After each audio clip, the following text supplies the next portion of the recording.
Hello friend, welcome to my YouTube channel Shashi Kumar for you. आज मैं आपको प्रॉफिट एंड लॉस का कुछ सवाल कराने जा रहा हूं जो आपकी किसी भी कॉम्पिटिटिव एग्ज़ाम में प्रॉफिट एंड लॉस का सवाल इस टाइप का हर एक एग्ज़ाम में पूछा जाता है। जब आप एग्ज़ाम देने जाओगे प्रॉफिट एंड लॉस का सवाल इस टाइप के हमेशा मिलेंगे आपको। तो चलिए आज मैं आपको आज की क्लास शुरू कर रहा हूँ।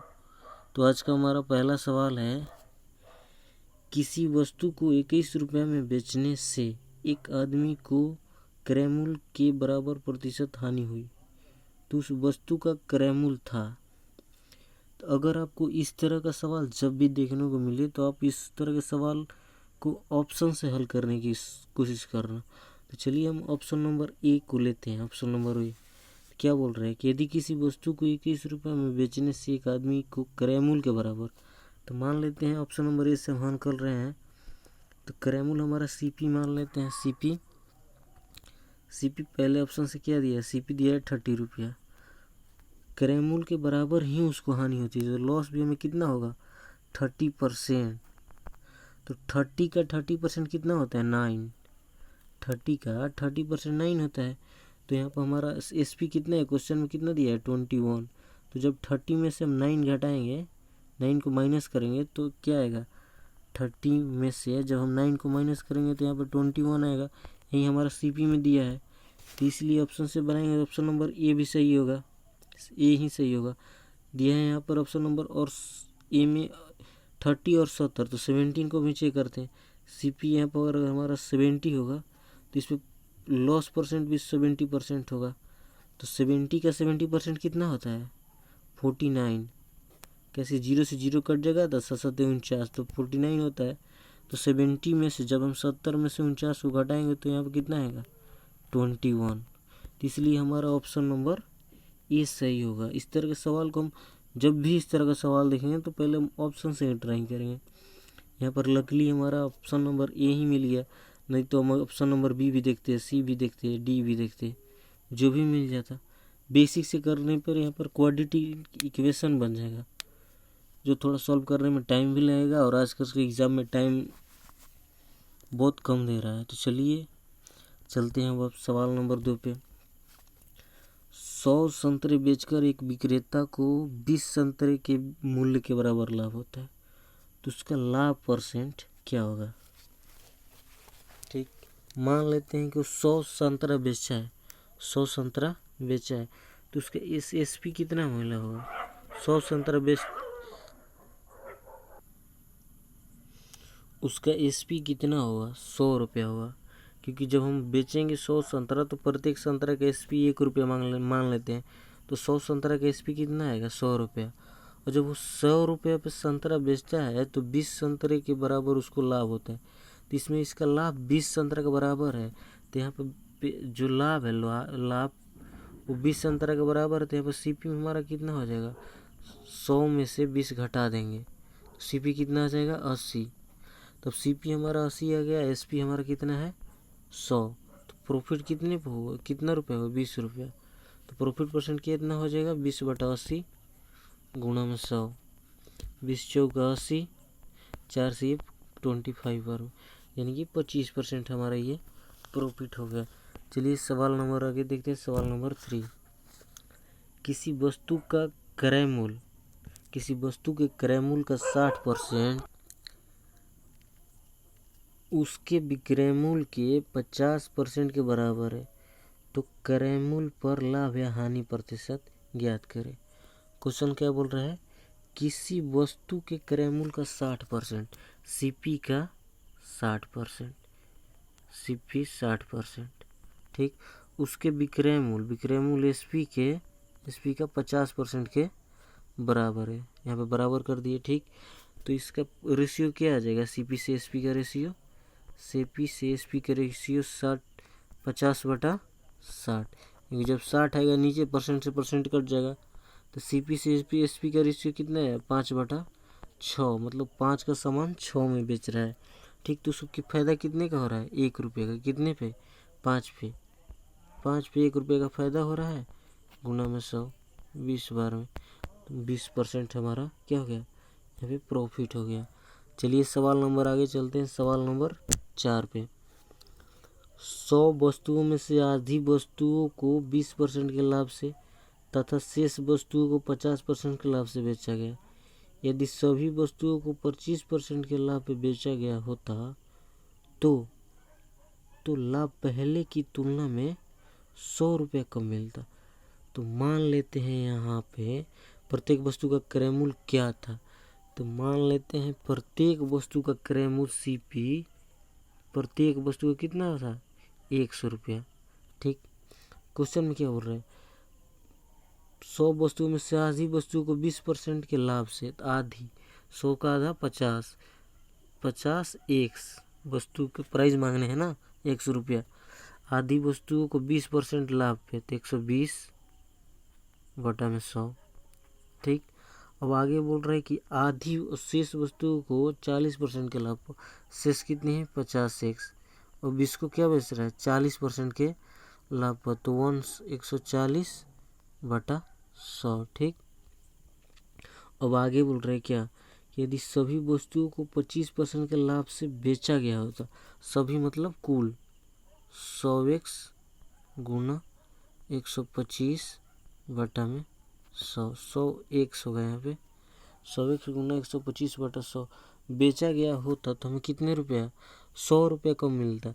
इस दोनों पर जो हमको 50x प्लस 120 बटा 50x गुना 120 बटा 100 प्लस 50x गुना 140 बटा 100 का प्रॉफिट हो रहा है, अगर इतना पर बेचेंगे तो ये वाला प्रॉफिट इससे 100 रुपये ज़्यादा मिलेगा। तो हम इसमें से इसको घटा देंगे, इसमें से हम घटा देंगे इसको। 1 मिनट, थोड़ा इसको मिटा लेते हैं।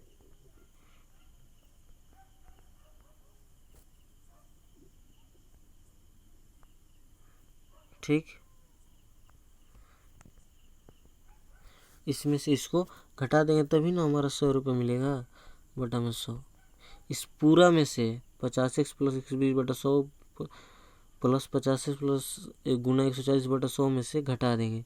तो अब इसको आगे सॉल्व करते हैं। इस 0 1 0 यहाँ पे कट गया, फिर इस दोनों 0 यहाँ से भी कट गया और इस दोनों से पूरा 100 कट गया। तो ऊपर कितना बचा 60x plus 70x minus 125x बराबर में 100। ठीक, अब थोड़ा इसको ऊपर वाला साफ कर देते हैं। ठीक, आगे देखते हैं। तो 60x है अब प्लस 70x माइनस 125x, जब इसको घटाएंगे तो 5x बराबर कितना आ जाएगा 100, x बराबर 20। x हम क्या माने थे, प्रत्येक वस्तु का क्रय मूल्य। ठीक, तो यहाँ पर ऑप्शन नंबर C। अब आगे चलते हैं सवाल नंबर 5 पे। एक व्यापारी अपने माल का मूल्य उसके क्रय मूल्य से 30% अधिक पर अंकित करता है। ठीक, उसके बाद वो 15% का बाटा देता है।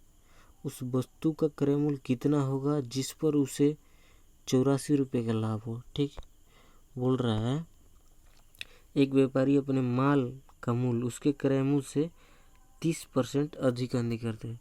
CP यहाँ पर मान लेते हैं, CP कितना 100 रुपया। ठीक, क्रय मूल्य से कितना अंकित करता है 30% अधिक करता है, तो मार्क प्राइस कितना हो जाएगा, मार्क प्राइस हमारा 130 हो जाएगा। ठीक, अब दे रहा है उसके बाद इस पे 15% का बाटा यानी कि छूट देता है। तो 130 का 15% कितना होता है गुना में 100, 1 0 से 1 0 के अंदर है 15 इंटू 13 195 बटा 10, तो 19.5। ये क्या आ गया 130 में 19.5 का छूट दे रहा है, तो कितने में बेच रहा है 130 माइनस 19.5 बराबर 110.5 में वो किसी वस्तु को बेच रहा है। सेलिंग प्राइस कितना आ गया 110.5। CP कितना मांगने थे 100 रुपये, तो प्रॉफिट हमारा कितना हो गया, प्रॉफिट यहाँ पे प्रॉफिट बराबर 10.5। क्वेश्चन में क्या दिया है उस वस्तु का क्रय मूल्य कितना होगा जिस वस्तु पर उसे 84 रुपये का लाभ हो रहा है। तो हमारा क्वेश्चन हमारा इसे क्वेश्चन से यहाँ पर हमारा प्रॉफिट कितना आ रहा है 10.5। क्वेश्चन में क्या दिया है 84। ये इसका कितने गुना है 8 गुना। हमने सीपी कितना माना था 100 रुपया, 100 गुना 8। ठीक, तो यहाँ पर ऑप्शन नंबर ए सही आंसर इसका 800। चलिए सवाल नंबर आगे चलते हैं। सवाल नंबर 6, कोई व्यापारी सामान बेचते समय अंकित मूल्य पर 40% छूट देता है और उसे 30% की हानि होती है। यदि वो अंकित मूल्य पर बेचा जाए तो लाभ प्रतिशत होगा। कोई व्यापारी उसे बेचते समय, सामान को बेचते समय अंकित मूल्य पर 40% का छूट देता है। ठीक, 40% का छूट देता है और उसे 30% की हानि होती है। तो यहाँ से सीपी से एमपी का रेशियो क्या आएगा, सीपी से एमपी का रेशियो, हानि कितना होता है उस पर, उसको 1 मिनट। सीपी से यहाँ पर एमपी का रेशियो कितना आएगा, सीपी क्या बोल रहा है 30% की हानि होती है, तो 100 माइनस 40% का छूट देता है तो कितना आएगा 100 माइनस 40 बटा 40 40। 1 मिनट थोड़ा साफ करते हैं इसका। 100 माइनस 40 ठीक बटा 100 माइनस 30, तो सीपी से एमपी का रेशियो किया इतना है 60 बटा 70। सीपी अगर हमारा 6 है तो एमपी हमको 7 मिलेगा, मार्क प्राइस 7 है। क्वेश्चन कर रहा है यदि वो अंकित मूल्य पर भी अगर वस्तु को 7 रुपये पर ही बेचना चाहता है, ये हमारा रेशियो है। रेशियो मतलब जो कट कटा के लास्ट में आता है वो होता है। तो यदि वो वस्तु को अंकित मूल्य पर बेचता है यानी कि 7 रुपये में ही बेचना चाहता है तो उसको तो फिर प्रॉफिट कितने का होगा 1 रुपये का, कितने पर 1/6 पर, तो यानी कि 16.2/3%। Option number C. ठीक, अगर आप इसको बेसिक से बनाना चाहते हो तो बेसिक से भी आराम से बन जाएगा। आप इसको एक और मेथड से बना सकते हो, जैसे कि क्या बोल रहा है, कोई व्यापारी सामान बेचते से अंकित मूल्य पर 40% की छूट देता है।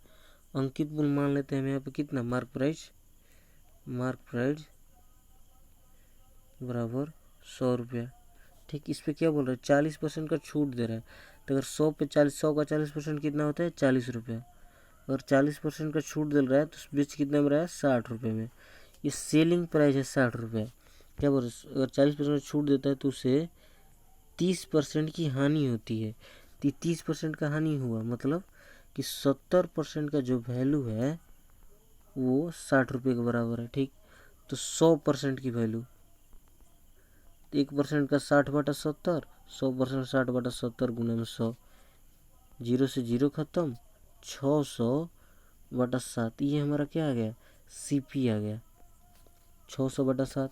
और हमारा एसपी 60 रुपया है, मार्क प्राइस हमने माना था 100 रुपया। ठीक, यदि वो अंकित मूल्य पर बेचना चाहे, अंकित मूल्य यानी 100 रुपया, तो उसका लाभ परसेंट क्या होगा। ये अंकित मूल्य अभी हमारा यहाँ पर क्या हो गया एसपी के बराबर।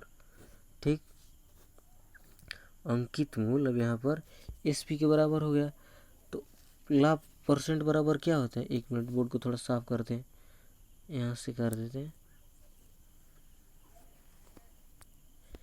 सीपी हमारा कितना आया था, सीपी आया था 600/7। क्या बोल रहा है अंकित मूल्य पर, अंकित मूल्य ये हमारा एसपी हो गया, इस पर ही बेचना चाहते। प्रॉफिट बराबर क्या होता है एसपी 100 है माइनस सीपी 600/7। परसेंट निकालने के लिए सीपी नीचे आता है 600/7, परसेंट निकाले गुना में 100। ठीक, इसको आगे सॉल्व करते हैं तो इसका एलसीएम लेंगे 1, तो ये 700 माइनस 600 100 आ जाएगा बटा में 7, नीचे 600/7। तो यहाँ पर 7 से 7 कट जाएगा, ये गुना में 100 रहेगा, ये 0 से ये 0 कट जाएगा। अब बचा कितना 100/6, 16 पूर्णांक 2/3%, ऑप्शन नंबर सी। चलिए सवाल नंबर आगे चलते हैं। सवाल नंबर 7, किसी वस्तु को अंकित मूल्य के 3/4 बेचने से 25% का लाभ होता है। ठीक, अंकित मूल्य और क्रय मूल्य का अनुपात बताएं। 3/4, 3/4 का मतलब क्या होता है? 75%। तो किसी वस्तु को 3/4 यानी कि 75% पर बेचने पर अंकित मूल्य के, तो हमें 25% का लाभ हो रहा है। इसका मतलब क्या? 25% डिस्काउंट दे रहा है और हमें 25% का लाभ हो रहा है, मतलब 100 से 125 हो गए। 25% का लाभ तो यही होगा ना, 75% का वो हो रहा है। ठीक, अब आगे देखते हैं।